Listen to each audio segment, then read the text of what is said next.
오늘도 저희들에게 생명을 허락하시고 복된 새날을 허락해 주시며 이 새날을 시작하며 하나님의 은혜의 보좌 앞으로 저희를 불러주셔서 하나님께 찬송하며 기도하며 말씀을 전하고 들으며 하나님께 예배할 수 있는 복된 자리로 저희를 불러주시니 인도해 주시니 이끌어 주시니 아버지가 감사합니다. 아멘. 아버지, 이 시간 하나님 앞에 나온 한 심령들에게 하늘 문을 여시고 진리의 영으로 임하셔서 하나님의 말씀을 마음으로 잘 받고 귀로 잘 들어 오늘 하루를 살아갈 때 그 말씀을 잘 이루어가며 살아가는 복된 한 날이 되게 해 주옵소서. 아멘. 이 시간 말씀을 전하고 듣겠사오니 성령 하나님 임마누엘로 함께하여 주옵소서. 아멘. 예수 그리스도 이름으로 축복하며 기도 올리옵나이다. 아멘. 아멘. 자, 야고보서의 마지막 단락입니다. 내일부터는 구약성경 다니엘서의 말씀을 본문으로 함께 은혜를 나눕니다. 내일과 월요일이 영상을 통해서 여러분이 보셔야 되기 때문에 다니엘서가 시작될 때 어떻게 보면은 첫 인트로덕션을 해야 되는데 개론을 얘기를 하는데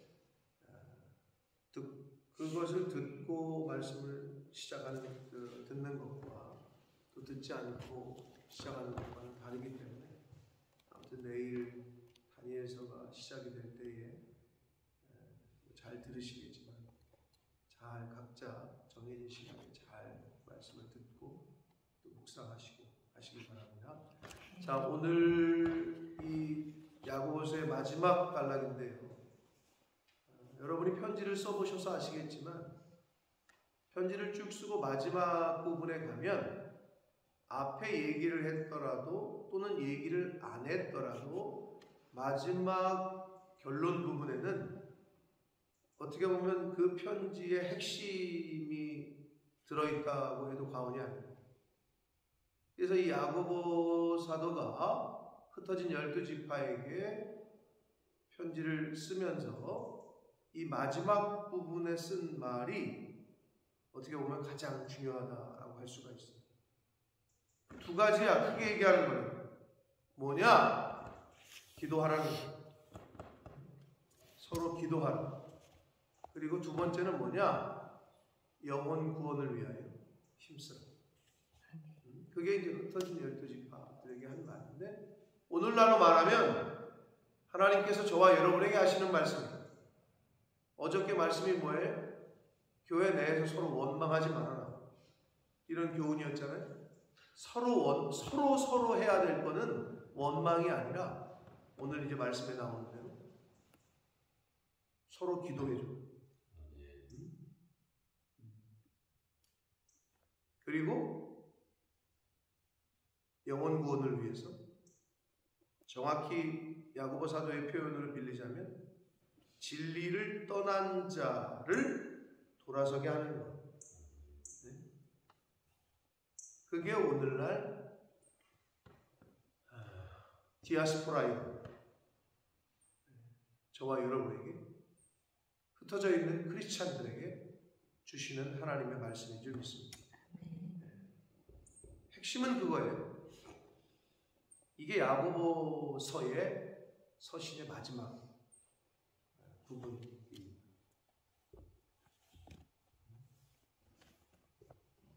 자, 그래서 그 두 가지인데 이제 편지를 끝맺고 있는 거잖아요. 결론을 지으면서 하신 말씀입니다. 13절 봅니다. 너희 중에 고난당하는 자가 있느냐? 그는 기도할 것이고 즐거워하는 자가 있느냐? 그는 찬송할지니라 라고 말씀을 해주시고 있습니다. 이영표 선수가 그런 말을 했어요. 성공이 성공이 아니고 실패가 실패가 아니다. 이게 바로 이영표 선수가 쓴 책의 제목입니다. 이영표 선수가 지금은 이제 강원FC 축구단의 대표이사인데 현재는 아무튼 그가 교회선 집사님이고 깨달은 거를 책의 제목으로 한 거예요.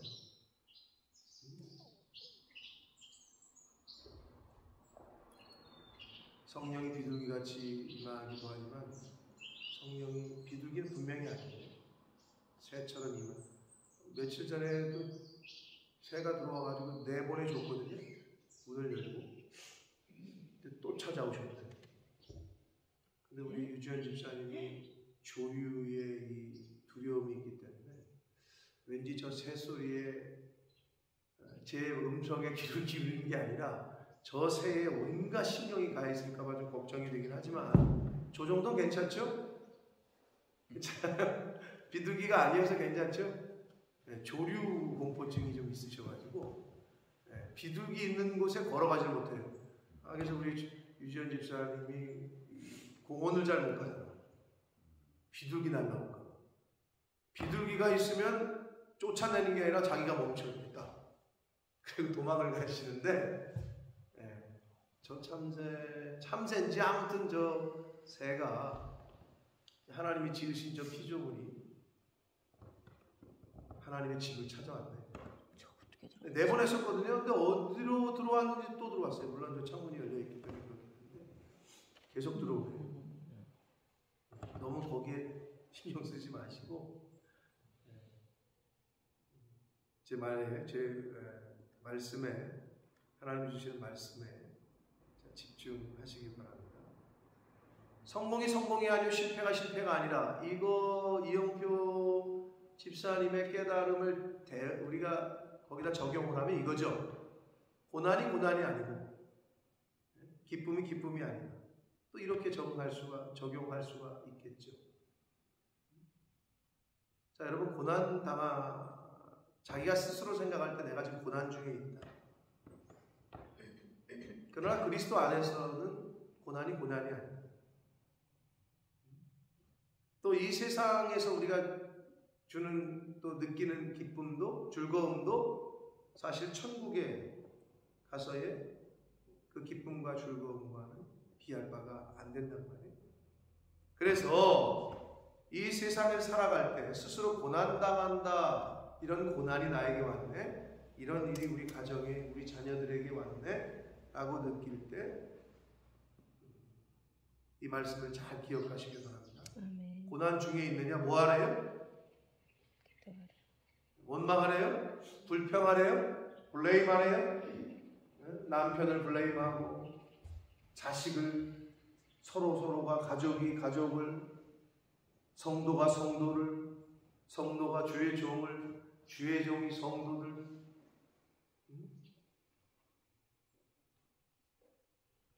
그렇게 하지 말고 뭐 하래요? 기도해라 라고 말씀을 해주시고 있습니다. 신앙생활의 기본 중에 기본이라고 할 수 있습니다. 자, 이것이 되시면 그 다음 단계로 갈 수가 있습니다.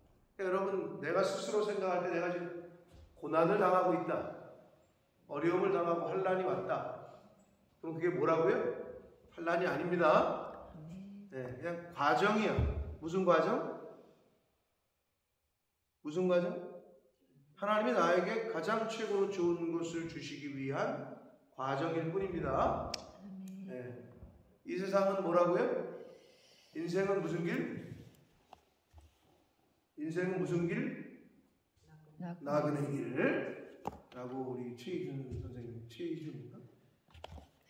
맞아요? 맞나요? 왜 갑자기 최희준이 어색한 것 같은데? 그분의 그 노래의 가사 말이잖아요. 근데 아주 짙게 성경적이죠. 나그네 길이에요.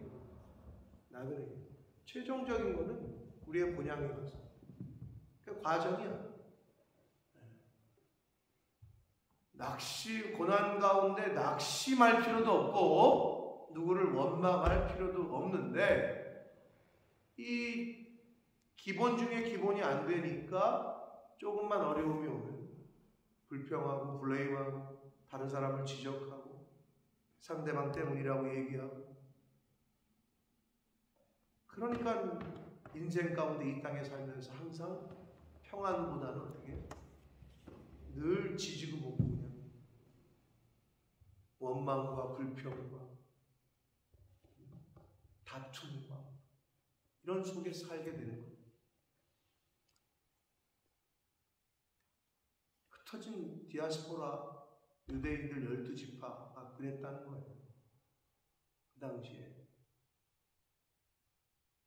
오늘날은 어떠냐면 더욱더 사랑해야 되고 믿음의 공동체라고 보이고 그리스도 안에서 한 형제와 한 자매라고 보인 에클레시아 교회 공동체가 성도들의 모임인 교회가 당연히 그래야 되는데 그러질 못하고 있다면 그리고 가족이라는 게 뭐예요? 응? 평생 믿어주고 신뢰하고 어려울 때 용기를 주고 그래야 되는데 진리가 없으니 아버지가 자식을, 자식이 아버지를, 부부, 남편이 아내를, 아내가 남편을 저주하고 보이고 진리가 없어서 하나님의 영이 없으니 부지기를 보지 않습니까? 바라기는 우리 교회가 또 저와 여러분의 가정이 하나님의 영으로 하나님의 말씀으로 서로 하나가 되고 단위를 이루고 화합하고 축복해주는 그런 가정과 우리 교회가 되기를 축복합니다. 아멘. 자, 고난 당하시면 뭐 하라고요? 기도하시면 됩니다. 하나님 앞에 나와서. 기본 중에 기본입니다. 자, 그리고 즐거워하는 자가 있느냐? 즐거운 일이 있으세요?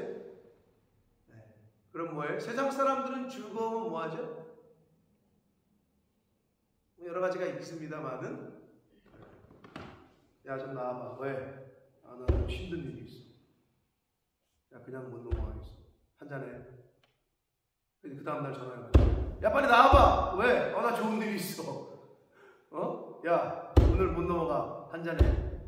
아니, 기분 나쁘다고 술 먹고 기분 좋다고 술 먹고 그리고 또 중간 기분이 이것도 아니고 저것도 아니고 꿀꿀해. 아, 도대체 그럼 언제 그런 술 안 먹어? 근데 세상은 그런단 말이에요. 힘들다고 술 마시고 기쁜 일이 있다고 술 마시고 이것도 저것도 아니다고 술 마시고. 근데 성경은 분명히 말씀을 해주시고 가르쳐 주시고 있다. 네가 어렵다고 느끼고 힘들다고 느끼거든 기도해. 그리고 네가 즐거운 일이 있느냐? 그러면 찬송해라. 그럼 초점이 뭐예요? 기도는 누구한테 해요? 하나님께. 찬송은 누구한테 드려요? 하나님만 바라보라는 거예요. 어느 상황, 어느 인생길을 가더라도 하나님과의 관계만 생각하라는 거지. 내가 어떨 때? 고난당할 때에도 어떨 때? 즐거울 때 어느 때든지 하나님만 바라보라는 거죠. 아주 기본 중에 기본을 우리에게 잘 말씀을 해주시고 있습니다.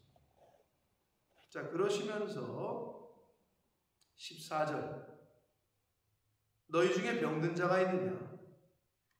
그는 교회의 장로들을 청할 것이요 그들은 주의 이름으로 기름을 바르며 그를 위하여 기도하라. 자, 여러분 너무나도 잘 알고 있는 말씀입니다. 초대교회 당시에는요, 한글 성경에서 이제 번역을 어떻게 할까라고 고민을 많이 했던 것 같은데 장로들이라고 번역한 그 장로들은 오늘날의 장로를 뜻하는 단어는 아니에요. 여기에 이 단어는 감독이라고도 같이 혼용을 해서 번역을 해요. 그러면 굳이 오늘날로 이야기를 하자면 신약성경에 써져 있는 장로는 감독은 오늘날의 목회자에 가깝습니다. 교회 리더십들을 이야기하는데 그 당시에는 사도 말고는 교회 리더십을 달리 표현한 말이 없었단 말이에요. 그래서 이렇게 그 단어를 썼는데 한국말로 번역을 하다 보니 어떨 때는 장로, 연장자 또는 엘더리 또는 다른 말로 이렇게 번역을 하다 보니 장로, 어떤 곳은 감독 이렇게 표현을 그러니까 오늘날로 말하면 목회자 이렇게 보시면 됩니다. 자, 그런데 그럼 병든 사람이 있으면 어떻게 하라고? 병든데 아픈데 어떻게 교회를 오겠어요, 그죠? 그러면 어떻게 해야 해요? 초청해서 집으로 불러서 모셔서 기도하라는 거잖아요. 기도를 받으라는 거잖아요. 야, 베드로의 장모가 열방에 걸렸을 때 예수님이 어떻게 했어요? 야, 회당으로 나오라 그래. 몇 월 며칠 몇 시까지 이러셨어요? 예수님이 직접 찾아가셨죠. 그것처럼 청해서 기도하라는 건데, 여기서 여러분이 느꼈는지 모르나? 병든 사람이 있으면 그러면 와서 목사님 예배 좀 드려주시고 기도 좀 해주세요 이러잖아요. 여러분이 이걸 읽을 때 또는 묵상할 때 이제 퀘스천을 가졌는지 모르겠는데, 왜 복수일까요? 그럼 혼자 부르면 안 되는 건가? 목사님 혼자 오시면 안 되나 보다. 왜 복수일까요? 그런 생각 해보셨어요? 아니면 지금이라도 해보세요. 왜 그럴까요? 왜 장로들, 왜 여러 명, 오늘날로 말하는 목회자들, 왜 여러 명을 부르라고 했을까요? 당연히 한 사람보다는 삼겹줄이지요. 여러 명이 안수하고 기도하면 좋잖아요. 이걸까요? 여러 가지 여러분의 생각이 떠오르실 수 있는데, 자, 많은 학자들도 이거 답은 없어요. 그러나 앞뒤 저는 문맥상 그리고 내용상 해석을 하기는, 여러분도 그렇게 생각하시는 분이 있는데, 자, 만약에 제가 어떤 의미에서는 그래서 신방 대원들이 함께 가거나 이렇게 하는 게 좋은 것 같은데, 자, 병들었대 누가? 제가 혼자 가서 기도를 했어. 아프다니까 기도했어. 근데 그 다음날 완전히 와가지고 목사님, 제가 목사님께 기도받고 나왔어. 또 가서 혼자 가서 기도했는데 또 나왔어. 또 가서 기도했는데 또 나왔어. 그럼 어떤 일이 벌어질까요? 잘하면 박태선 되는 겁니다. 무슨 말 이해가 되세요? 네. 이해가 되셨어요? 잘못하면, 사단이 틈타면 교만해지고, 내가 기도 한번 하면 야 터치만 해도 나.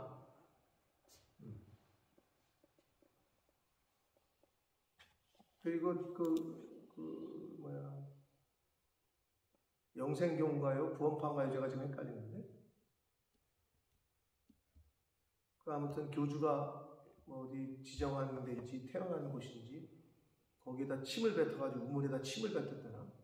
그게 만병통치약이라고. 침 뱉은 그 우물에 침 뱉은 그 약을 갖다가 먹는 거. 사람이 진짜 어떻게 보면 21세기에 말 같지도 않은 얘기인데 그거를 믿는 사람들이 있어요. 참 무서운 거죠, 그게. 미혹의 영이 한번 씌이면 여러분 같으면 침 뱉은 우물을 갖다 그거를 저기 떠다가 생수병에다 담아가지고 팔았대잖아. 아주 효염이 있는 거라고. 잘못한 거예요. 그래서 교만하거나 자만하거나 잘못한 생각을 못하게끔 같이 여러 명이 함께 가서 기도하라고 한 것이다 라고 해석을 하는 해석이 전통적으로 받아들여지고 있습니다. 또 혼자 다니면 어떻게 불상사가 또 있을 수 있고, 그런 의미에서 신학교에서도 저희들 배울 때 신방 갈 때는 꼭 우리 남목사님이 늘 강조하시는 건데 아주 저희들도 그렇게 배웠어요. 절대 혼자 다니지 말라. 사모님이랑 꼭 같이 다니든지 신방 대원을 동행하든지 부교육자들이랑 같이 다니든지 여러 이유가 있습니다. 여러 이유가. 근데 아무튼 여기서도 왜 복수 형태일까? 근데 그걸 고민을 해봐야 되잖아요, 우리가.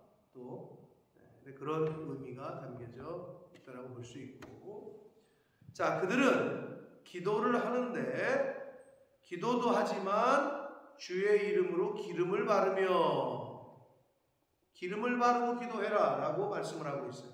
여기서의 기름은 이제 올리브유거든요. 근데 그 당시에 팔레스타인 지방에서 병원이 있었어요? 병원 없었어요. 아프면 어떻게 해요? 나름대로의 민간요법을 했죠. 근데 이 기름은 실제로 병이 났을 때 바르고 먹고 했던 의약품의 역할을 했던 게 기름이에요. 그러니까 결국은 뭐냐? 기독교의 역사 가운데 그런 이단들이 많습니다만은 한국 교회의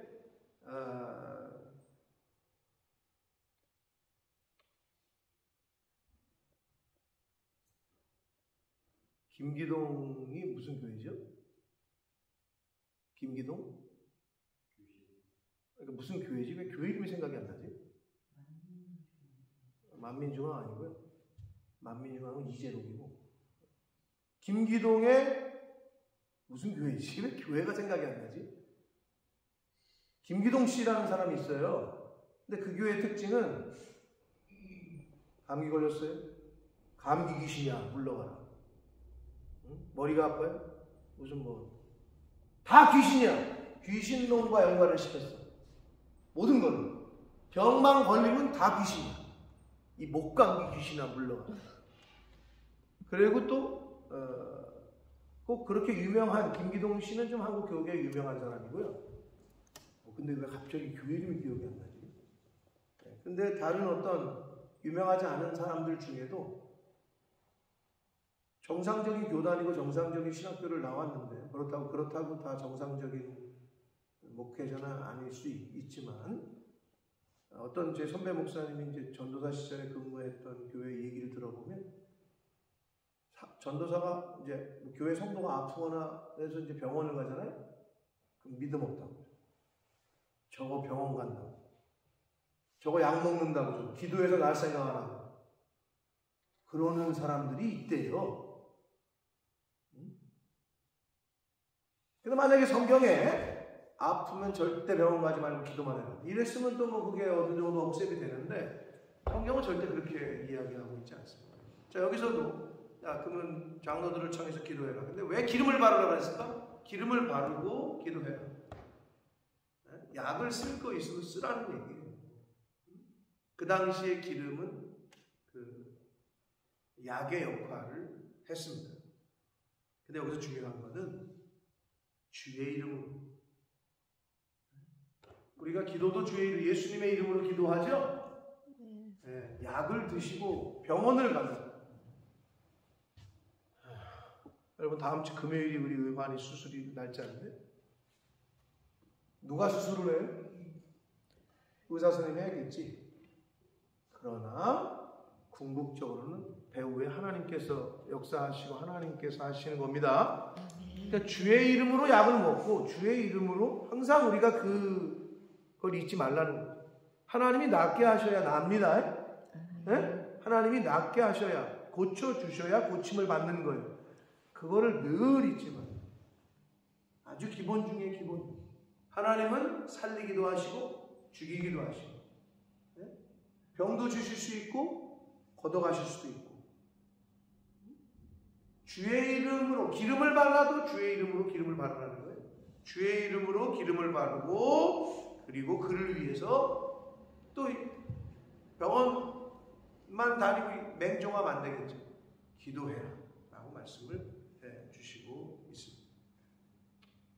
자, 그러면서 한 단계 더 나아가서 기도는 기도인데 믿음의 기도여야 된다라고 말씀을 하십니다. 믿음의 기도는 병든 자를 구원하리니 여기서의 구원은 우리가 흔히 아는 그 구원보다는 치료의 의미에 가깝습니다. 그렇죠. 병든 자가 치료받고 낫는 게 구원받은 거겠죠. 그죠? 네. 그러면 백수가 구원받은 거는 뭐가 구원이죠? 백수에게는 취직이겠지요. 네, 그게 구원이겠죠. 노처녀, 노청각이 구원받았다라는 표현은 뭐죠?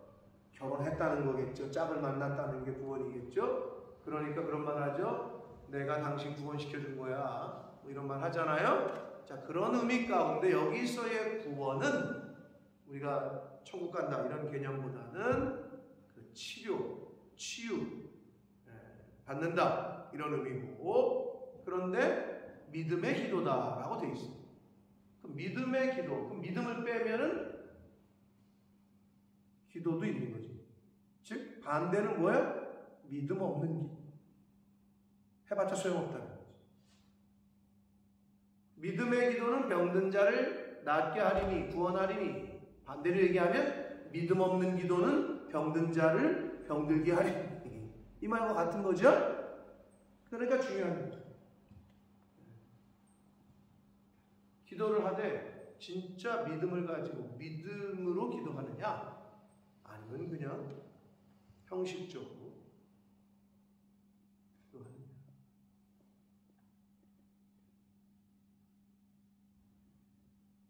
당연히 의관이 본인이, 권사님이, 장로님이 해야 될 기도는 무슨 기도야? 믿음의 기도를 드리셔야 돼. 우리가 중보하고 축복할 때도 어떻게 해야 돼? 아야 뭐 금요일날 기도, 하나님 금요일날 수술하는데요, 낫게 해주세요. 믿음의 기도를 드려야 될 줄 믿습니다. 그래야 병든 자를 구원하신다, 하나님께서. 우리가 해야 될 건 믿고 그 믿음을 가지고 하나님 앞에 간구하는 것, 기도하는 것. 주께서 그를 일으키시리라. 아멘. 기도는 우리가 하지만 일으키시는 분 누구예요? 하나님. 낫게 하시는 분 누구예요? 하나님. 수술은 의사가 하지만 염증 안 걸리게 하고 회복시키는 건 누구예요? 하나님.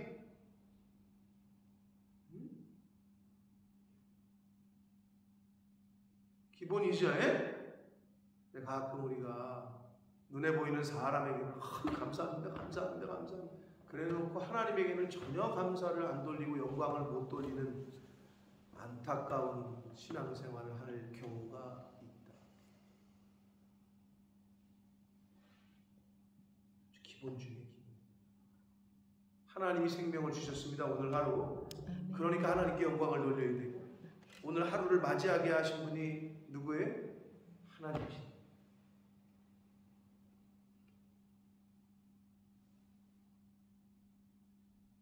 여러분, 어제 교통사고로 죽은 사람이 몇 명이게요? 어제 총 맞아 죽은 사람이 몇 명이게요?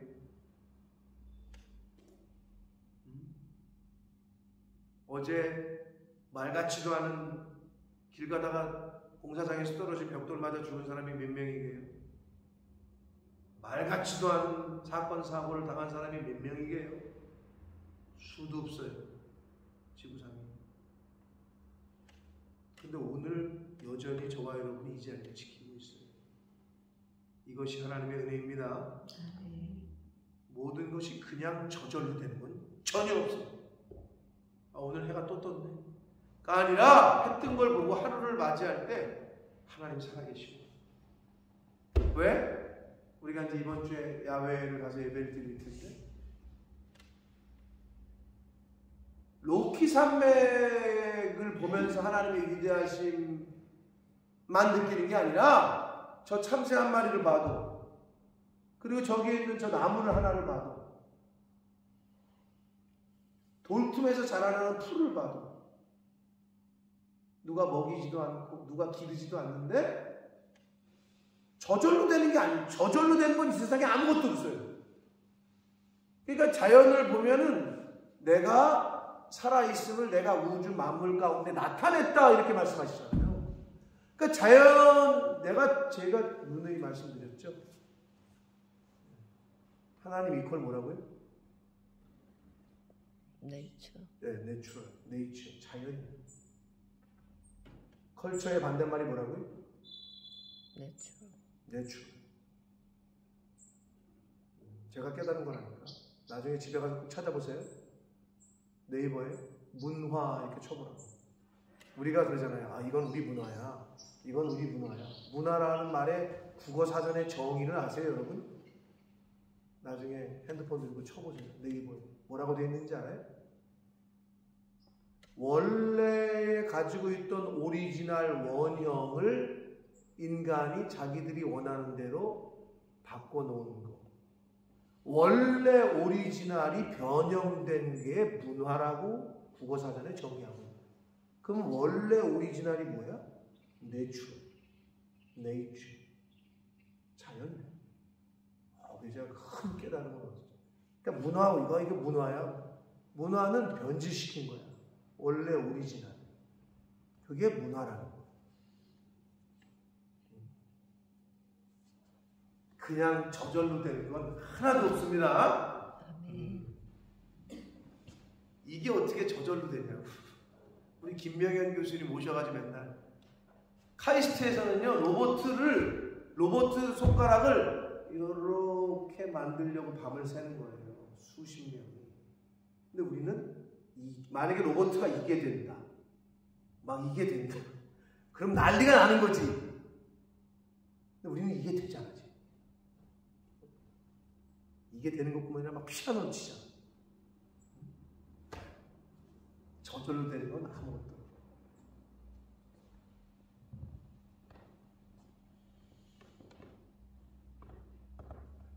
자, 믿음의 기도는 병든 자를 구원하느니 치료하시고 그리고 일으켜 주신다. 근데 누가? 주께서. 하나님께서. 그리고 여기서 이제 좀 우리가 생각해 봐야 돼. 혹시 죄를 범하였을지라도 사하심을 받으리라. 자, 여러분, 병의 원인이 죄 때문이에요, 아니에요? 병의 원인 죄 때문이에요, 아니에요? 네? 죄 때문이에요, 아니에요? 아니에요? 서진이 여기 막 피부병 난 거 서진이 죄 때문이에요? 부모의 죄예요? 아니에요? 네. 확실해요? 네. 혹시 하나님 제가 잘못한 게 있어서 그러신 거 아닌가요? 라는 생각은 안 해봤어요? 부모인 제가 해봤어요. 하나님 앞에 잘못해서 그런 건 아닌가 이런 생각은 안 해보셨어요? 해봤어요? 자, 병의 원인은 성경에는 맞기도 하고 아니기도 합니다. 분명히 성경에 두 가지가 다 나옵니다. 인간이 죄를 지어서 그 죄 때문에 병이 오는 경우를 분명히 말씀하고 있고, 요한복음 9장 1절 이하에 예수님이 또 나면서부터 안진뱅이 된 자, 나면서부터 소경된 자를 보고 제자들이 묻죠. 예수님, 저 소경부, 저 안진뱅이는 저렇게 된 게 저 사람의 죄입니까? 아니면 부모의 죄입니까? 이렇게 물어. 그랬더니 예수님이 뭐라고 하셨어요? 누구의 죄도 아니다. 다만 하나님이 하시고자 하는 일을, 하나님의 영광을 드러내기 위함이다. 라고도 말씀하신 게 나와. 성경에 두 가지가 다 있습니다. 그럼 우리로서는 어떻게 해야 되죠? 어떤 큰 병이 걸렸다. 그럼 어떻게 해야 되죠? 먼저는 뭐 해야 되죠? 나를 살펴야 되겠죠? 하나님 앞에서 내가 득죄하는 것이 스크린을 나를 비춰봐야 되겠죠. 먼저는. 그게 우리 크리스천들이 해야 될 일이에요. 나 자신을 좀 살피는 일을 해야 돼요. 그래서 여기서는 혹시 죄를 범하였을지라도 사하심을 받으리라. 인간의 죄 때문에 내가 지은 죄는 여러 가지 기능을 하는데 우리의 몸도 아프게 하고 죄로 인해 파생되는 게 관계도 깨트리지만 내 육신의 아픔과 질병도 가져옵니다. 분명하게. 그렇기 때문에 그걸 먼저 생각해 보라는 거예요. 근데 야고보 사도가 어떻게? 믿음의 기도는 하나님이 그를 고쳐주기도 하시고 일으키시기도 하시고 혹시 죄 때문이라도 그 죄가 사심을 얻을 거다 라고 말씀을 해주시고 있습니다. 16절 그러므로 너희 죄를 뭐하래요? 서로 고백하며 병이 낫기를 위하여 서로 뭐하래요? 서로 기도하라. 자, 위에서 어저께 본문에서 뭐라고? 서로 원망하지 마라. 고난하고 인내하고 참다가 너 때문에 이게 뭐야 시간만 난 거야 하고 막 원망할 수 있다 그랬죠? 원망하지 마라. 괜히 이 김 집사가 이걸 하자 그래가지고 힘들어 죽겠네. 이걸 왜 하자 그래가지고 그냥 가만히 있지. 왜 도시락을 싸자 그래가지고 이 고생을 하고 있는 거야. 가끔 봉사하다 보면, 교회에서 일하다 보면 서로 원망할 것이 아니라 서로 격려하고 서로 기도해줘라 라고 말씀을 하시고 있습니다. 근데 여러분, 서로 고백하고 여러분의 죄를 서로 고백하세요? 서로는 둘째치고 하나님에게만 고백해도 다행이지. 근데 이게 가능할까요? 서로 여러분이 지은 죄를, 집사님 내가 어저께 이런 죄를 졌어요, 저를 좀 위해서 기도해 주세요, 이런 기도 제목을 서로 나눠보신 적 있어요? 무슨 말 같지도 않은 소리예요. 부끄럽게 어떻게 얘기를 해. 그런데 가능할까요? 안 가능할까요?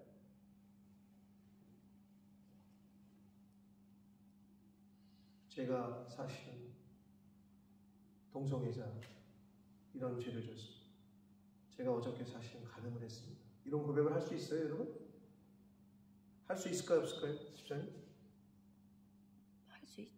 저는 못하겠는데 하는 사람 할 수 있을 것 같아요. 집사님도 할 수 있어요. 근데 무슨 말이냐? 평양에 그 불이 떨어졌을 때 길선주 목사님인가요? 맞죠? 그 당시 장로님 길선주 그분이 뭐였다고 했죠? 노비였었나? 아니면 저기였었나? 근데 말씀 듣다가 성령 임하고 나서 앞에 나가서 뭐 했죠? 자기 한마디로 그 당시 간음한 거 울면서 회개가 일어났다고 그러잖아요? 거기에 그렇게 기록이 돼 있는데 저도 그거를 직접 목격했다 그랬잖아요. 어느 기도원 갔다가 깜짝 놀랐다니까. 저 사람들이 미쳤나. 하나님 앞 자기만 고백하지 앞에 나와가지고 마이크 잡고 얘기하는, 제가 이런 죄를 졌습니다. 난 그 기도원에서 그걸 보고 나서 이렇게도 고백을 하는구나. 이게 은혜가 임하니까, 은혜가 임하잖아요. 성령이 임하잖아요. 그럼 어떻게 돼요? 성령은 무슨 영? 거짓의 영? 진리의 영, 즉 진실이거든요. 진실, 진리 같은 말이거든요. 그러니까 성령이 임하면 어떻게 해요? 아내를 지금까지 속여오다가 여보 미안해, 사실 내가 당신 이런 걸 속였어. 남편을 속여오다가 진리의 영이 임하잖아요. 고백합니다. 회개합니다. 그럼 이 말은 뭐냐? 하나님의 영이, 진리가, 은혜가 그 교회 공동체에 충만할 때 이게 가능해요. 서로 중보해주고 서로 기도 모임에서 자기의 죄를 고백하고. 근데 여러분, 죄를 고백한다는 게 얼마나 중요한지 모릅니다. 물론 고백뿐만 아니라 선언할 때도 내가 오늘부터 저녁을 안 먹고 살을 빼야지 라고 속으로만 생각한 사람과 입 밖으로 나 오늘부터 엄마 밥 안 먹습니다, 저녁은 야식 안 먹어요, 입 밖으로 낸 사람과, 물론 내도 지키기 어렵지. 그래요, 나 야식 안 먹어요. 그런데 갑자기 TV 보다가 야 치킨 좀 시켜, 치킨이 딱 왔네. 근데 나도 먹고 싶은데 아까 내가 뱉은 말이 있으니까 어떻게 안 먹을 가능성이 커져. 물론 뱉어도 그냥 먹는 사람이 있지. 근데 속으로만 갖고 있는 사람 있잖아요, 결심과 결단을. 그럼 어떻게 할까요? 말을 내뱉은 사람보다는 유야무야될 가능성이 훨씬 큽니다. 그래서 기도도 마찬가지예요. 그래서 소리를 바깥으로 내는 게 굉장히 중요해요. 통성이 굉장히 중요합니다. 결심과 결단을 하나님 앞에서, 많은 교회 앞에서 선포하는 게 굉장히 중요해요. 가족들 앞에서, 남편 앞에서, 아내 앞에서, 자식들 앞에서 선포하는 게 굉장히 중요합니다. 서로 고백하며 병이 낫기를 위하여 서로 기도하라. 서로 해야 될 건 뭐예요? 서로 해야 될 건 원망이 아닙니다. 서로 해야 될 건 지적질이 아니에요. 서로 해야 될 건 판단과 정죄가 아닙니다. 서로 해야 될 건 축복하는 거고 기도해 주는 거고 내 죄를 내가 내 입으로 고백하는 거예요. 그게 교회에서 벌어져야 할, 그게 믿음의 공동체에서 일어나야 할 일입니다.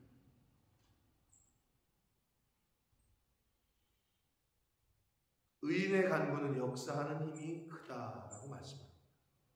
여기서 의인은요, 하나님의 뜻을 구별하여 행하는 것. 그러니까 결국은 의인은, 물론 의인은 오로지 진짜 참 의인은 예수님이시지만 우리를 의롭다 칭해 주셨으니까, 우리가 칭의를 입었으니까 우리가 의인 아니에요? 그러니까 하나님의 뜻대로 살려고 노력하고 하나님의 뜻을 먼저 내 뜻보다 찾는 사람들, 그들의 기도는 역사하는 힘이 크다라고 말씀을 해주시고 있습니다. 욥기에 보면 욥의 친구들이 찾아와서 욥을 막 블레임하죠. 야, 네 자식들 죽고 뭐 재산 다 뺏긴 거 너 뭔 죄진 거야? 그냥 될 리가 있냐? 네가 죄졌기 때문이지. 막 그냥 와가지고 블레임을 합니다. 막 그냥 정죄하고 판단하고 다 해요. 근데 욥이 참 뭐 이제 욥기에 보면, 근데 그 친구들을 위해서 하나님 저것들에게 불을 내려 주십시오. 저것들 길 가다가 그냥 다리 몽둥이를 뿌리쳐 주십시오. 이렇게 기도 안 해요. 그 친구들을 위해서 오히려 중보하고 기도를 해. 그랬더니 하나님께서 성경에 보면 욥기 42장에 보면 내가 내 종 욥이 너희를 위하여 기도한 것을 내가 듣겠다고 하시면서 뭐라고 표현하셨느냐? 내가 내 종 욥이 너희를 위하여 기도하는데 할 것인즉 내가 그를 기쁘게 받을 것이다 라는 표현입니다. 의인의 기도는, 믿음의 기도는 하나님이 기쁘게 받으신다 라고 말씀하고 있습니다. 네? 의인의 간구와 기도는 역사하는 힘이 큽니다. 17절, 그러면서 엘리야를 이제 특별히 샘플로 예를 들으시는데, 엘리야니까 그렇죠가 아니라 엘리야는 우리와 성정이 같은 사람이다 라고 말씀합니다. 우리와 똑같은 사람이라는 거예요. 엘리야도 우리와 똑같은 육신의 몸을 입고 있었던 사람인데, 그가 비가 오지 않기를 간절히 기도한즉 3년 6개월 동안 땅에 비가 오지 아니하고 다시 기도하니 하늘이 비를 주고 하나님이 비를 내려주시고 땅이 열매를 맺었다라고 말씀을 해주시고 있습니다. 너무 잘 아는 스토리죠, 여러분. 열왕기상 18장의 스토리인데요. 근데 여기서 좀 중요한 게 있습니다. 시간이 많이 갔는데 마지막이니까, 오늘 또 토요일이니까. 자, 좀 중요해요. 여기가 편지의 마지막이 제일 중요하다고 했잖아요. 이 구절이 굉장히 중요한데, 자, 엘리야 열왕기상 그 18장에 하나님 비가 안 오게 했다가 다시 비가 오게 했다가 하는 그 거기 가운데 여러분 기억이 나세요? 엘리야가 비가 이제 다시 내려달라고 기도할 때 어떻게 기도했어요? 네. 무릎을 꿇고 한마디로 머리를 무릎 사이에 놓았는데 굉장히 유연했던 것 같아요. 제가 시범을 보여드렸는데 내가 집에서 해봤더니 난 이게 안 되더라고. 이게 무릎 사이에 누르려고 하니까 안 되더라고. 아무튼 그 자세에 완전히 그냥 하나님 앞에서 부복하고 그냥 납작 엎드려가지고 기도했어요. 권사님 잘 기억하시는데, 그랬더니 비가 왔어요? 왔어요? 안 왔어요? 왔어요? 네. 몇 번 기도했더니? 7번을 기도했다. 그 자세로, 간절한 자세로 하나님 비를 내려주십시오라고 했더니 바로 우르르 빵빵이 아니라 한 번 기도했는데 응답이 없네. 2번 기도했는데 응답이 없네. 3번 기도했는데 응답이 없네. 4번 기도. 근데 7번은 꼭 7번이라는 숫자보다는 여러분 아시는 대로 7은 무슨 숫자? 럭키 6라고. 왜 영국 사람들이 럭키 7? 왜 7이 럭키일까요? 지극히 성경적이에요. 7은 완전수. 그런 생각 한 번도 해보셨죠? 제가 맨날 얘기해가지고. 왜 럭키 6는 아닐까? 럭키 8은 아니고. 물론 다른 나라보다 다른 나라들이 중국이 8자를 좋아한다면 8복에서 왔나? 8복? 근데 아무튼 대부분 모든 나라는 럭키 7이 럭키 숫자예요. 굉장히 성경적인데 아무튼 7은 완전수예요. 완전수. 하나님 앞에서 그냥 아주 간절하게 하나님이 보실 때 아주 완전하게 기도했다는 걸 의미를 하는데, 자, 여기서 이제 또 중요한 거는 간절히 기도한 즉이라고 번역을 했어요. 한글 성경이. 그런데 이거를 원문 그대로 번역을 하자면 이런 번역이에요. prayed, prayed. 간절히 기도한 즉이 아니라 원문 그대로를 직역하면 기도를 기도한 즉 이 말이에요. 프로슈켄인데 이게 기도라는 단어야. 근데 기도로 기도를 했다. 이렇게 돼 있어. 그래서 영어 번역은 그걸 그대로 번역한 번역은 NIV는 그렇게 번역을 안 했을 텐데 prayed, prayer 라고 번역을 한 영어 번역도 있어요. 그게 직역한 거야 그대로. 그러니까 간절이라는 말도 기도라는 말이죠. 그러니까 어떻게 표현하면 이해가 좋을까? 엘리야가 머리를 무릎 사이에 놓고 완전 땅바닥에 엎드려서 하나님 앞에서 한 번 한 게 아니라 7번 하고 나니까 저 멀리서 조그만 비구름 같은 게 오더니 이제 비를 내리기 시작한 거거든요. 한 번 기도했더니 우르릉 꽝꽝이 아니라고.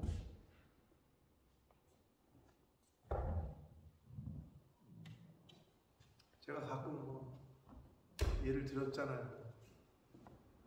여기 직접 와 계실 때 남 목사님이 동생이 제 친구랑 그랬잖아요. 기억나세요? 네? 기억나세요? 박 권사님?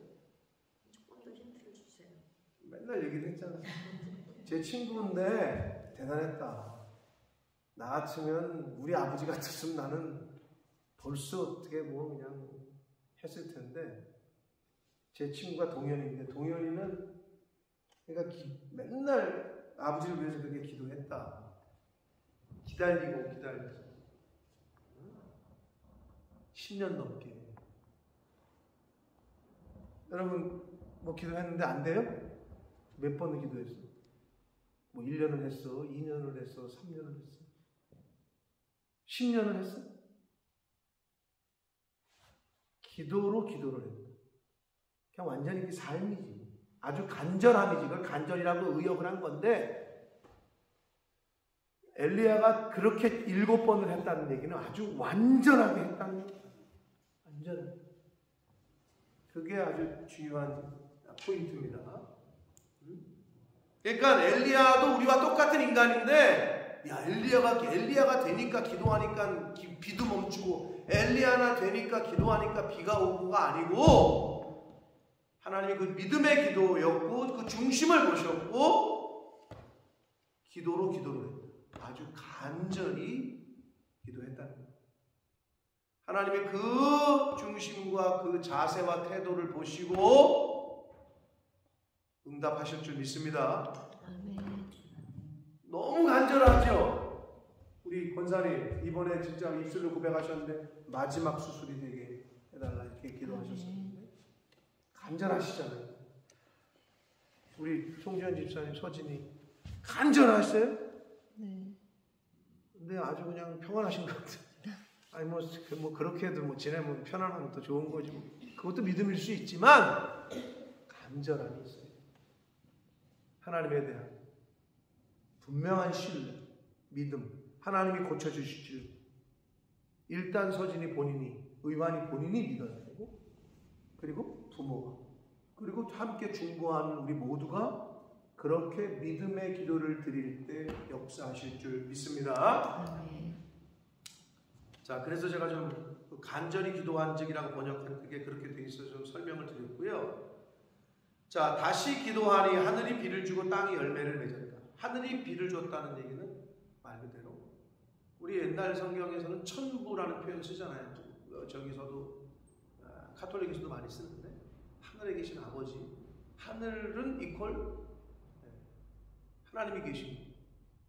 그러니까 여기서 하늘이 비를 줬다는 얘기는 하나님이 비를 주었다는 얘기고, 그래서 땅이 열매를 맺었다. 19절. 내 형제들아, 이제 마지막입니다. 너희 중에 미혹되어 진리를 떠난 자를 누가 돌아서게 하느냐. 20절. 너희가 알 것은 죄인을 미혹된 길에 돌아서게 하는 자가. 자, 진리를 떠난 자를 20절에서는 뭐라고 표현했어요? 죄인이라고 표현했잖아요. 여러분, 왜 세상 사람들이 야, 너는 그렇게 맨날 뭔 죄를 져가지고 맨날 그렇게 죄인이라고 내 죄를 용서해달라고, 응? 기독 교회 다니는 것들은 다 죄인이래. 근데 세상 사람들은 왜 자기를 죄인으로 인정 못해? 뭐가 죄인인 줄 모르는 거야? 진리를 떠난 자, 하나님을 떠난 자가 죄인인데 그걸 모르는 거야. 그 단순한 거를.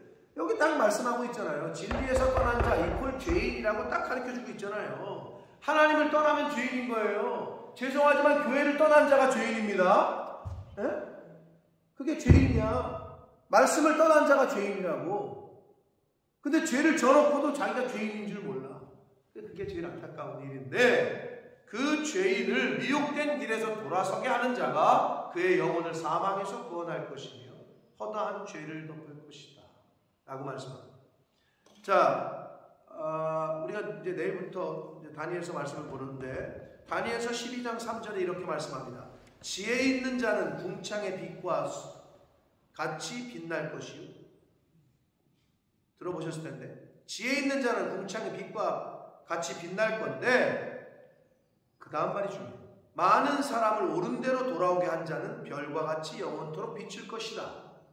대꾸를 이루고 있는 건데, 지혜 있는 자는 궁창의 빛과 같이 빛날 것이요, 많은 사람을 옳은 대로 돌아오게 한 자는 별과 같이 영원토록 빛난다. 자, 그러면 지혜 있는 자가 뭐를 대꾸하고 있어요? 많은 사람을 옳은 대로 돌아오게 한 자, 많은 사람을 옳은 대로 돌아오게 한 자가 지혜 있는 자예요. 미혹된 길에서 죄인을 하나님의 말씀 앞으로 돌아오게 한 자가 지혜가 있는 자지, 아무리 교회를 다녀도 그 영혼을 사랑하는 마음으로 진리를 전하고 그를 교회로 데려오지 않는, 쉽게 표현하면 전도하지 않고 선교하지 않는 사람은 지혜가 없는 자라고 다니엘서 12장에 말씀하고 있는 거예요. 여러분, 지혜 있으신 자입니까? 지혜 있는 자 이퀄 뭐라고요? 많은 사람을 옳은 대로 돌아오게 한 자. 그거 안 하시는 분은 지혜가 없는 자예요. 죄송하지만 성경의 지식은 많이 있는 자인 줄 모르나. 왜? 교회를 오래 다녔으니까. 그런데 영혼 구원에 관심이 없고 그 죽어가는 영혼을 옳은 길로 돌아오게 한 자가 아니면 지혜가 없는 자. 그 말씀을 해주시고 있어요. 여기서도 진리를 떠난 자, 즉 죄인을 미혹된 길에서 돌아오게 하는 자는 사망에서 구원할 것이고 허다한 죄를 덮는다. 근데 허다한 죄를 덮는다는 것, 이게 또 이제 우리가 좀 묵상을 해야 될 말인데, 그러면 뭐 전도하는 사람이 그 사람의 죄까지 덮어주냐? 그건 아니고요. 사람이 다른 사람의 죄를 사할 수는 없습니다. 그런데 여기서의 의미는 미혹된 형제를 옳은 길로 돌아서게 하는 그 과정을 통해서 그의 죄가 하나님께 가리워져서 보이지 않게 된다라는 말을 그렇게 번역을 했어요. 허다한 죄를 덮는다. 그러니까 전도하는 사람이 전도 받는 사람의 죄를 덮어준다는 의미는 아닙니다. 사랑하는 성도 여러분, 야고보서의 마지막 단락이었습니다. 서로 기도하고 서로 고백하고 서로 축복해줘. 그게 야고보 사도의 흩어진 디아스포라 유대인들에게 하는 간절한 외침입니다. 서로 원망하지 말고 서로 기도해주고 서로 축복하고 서로 죄가 있으면 고백하고 기도해줘라. 지적질하는 게 아니라 판단하고 정죄하는 게 아니라, 그리고 또 뭐예요? 전도해라. 영혼 구원에 힘써라. 그게 야고보 사도가 흩어진 디아스포라들에게, 유대인들에게 했던 편지. 오늘 이 아침에 하나님께서 저와 여러분에게 우리 교회에 말씀을 주십니다. 뭐하라고? 서로 기도하시길 축복합니다. 아멘. 서로 마음을 다해서 중심으로 믿음의 기도를 드리시는 저와 여러분 되기를 원하고, 아멘. 또 뭐하라고? 교회의 사명은 뭐예요? 영혼 구원. 믿지 않는 영혼이 한 영혼이 돌아왔다. 온 천하가 우리 교회를 들어온 겁니다. 그 한 사람 잘 옳은 대로 옮기는 그 교회가 지혜 있는 교회요. 그 교회가 진짜 교회인 거예요. 할렐루야. 저와 여러분이 우리 교회가 그러한 삶을 사시는, 서로 기도하고 축복하고,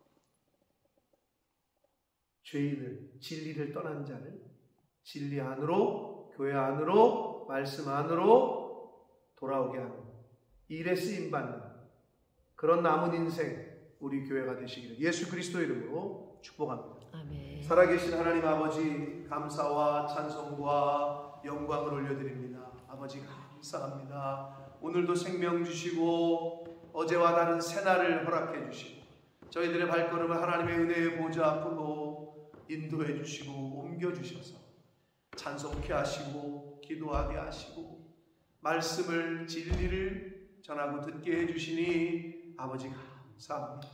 아버지 오늘 주신 그 말씀을 신비에 새겨서 오늘 하루, 그리고 하나님이 생명 주시는 날 동안에 이제는 서로 정죄하고 판단하고 원망하는 그러한 저희들의 모습이 아니라 서로 마음을 다해 축복하고 기도해주고